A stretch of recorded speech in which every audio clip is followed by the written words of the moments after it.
Ayan, welcome sa ating Jack Marinja TV. Papunta pala tayo ngayon sa Night 25 para kumanta. So, na-invite akong kumanta with Ray Kayabyab sa kanyang mga original composition. So, nagpunta tayo sa May Era sa Quezon City at picture-picture tayo sa labas. At kasama natin yung ating mga host na sila Debbie at yan ang mga guest din na sila Mark George. And of course, kumanta tayo dyan ng mga original composition ni Ray.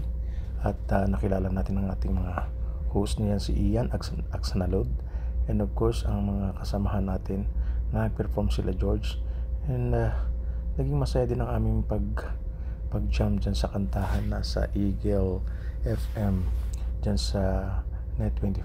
Kasama natin yung ating mga director na yan, nag-operate during the show, and of course ang mga assistant nila na nandyan sa loob ng studio. And maganda rin naman ang aming naging flow sa aming guesting.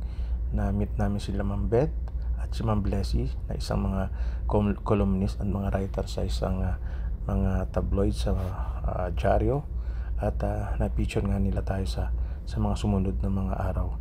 Ayan ang Radyo Aguila sa kantahan na with Debbie and Ian, at doon tayo nagkaroon ng opportunity guys na ma-interview ng ating mga columnist na si Ma'am Beth at si Blessy, at lumabas nga tayo sa mga pahayagan na ayon sa kanilang pinatupad dahil na gustuhan nilang mga song at composition na ginawa ni Ryan, ni Ray Kayabyab, at ako naman ang naging singer niya.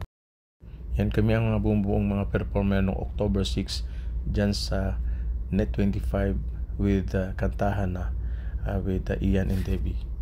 At hanggang sa muli ng ating mga videos ay ikikwento ko sa inyo ang mga nangyayari sa ating bakasyon at going back to abroad sa pagbabarko kung saan kami nagpupunta.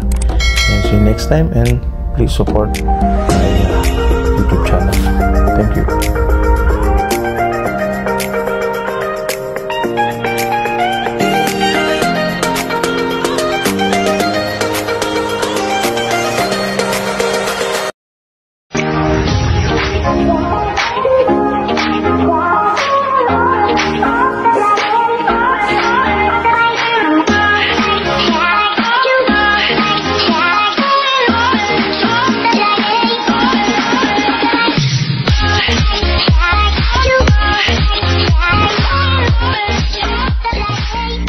Magandang araw po sa inyo lahat. Welcome to my channel, Jack Marinja.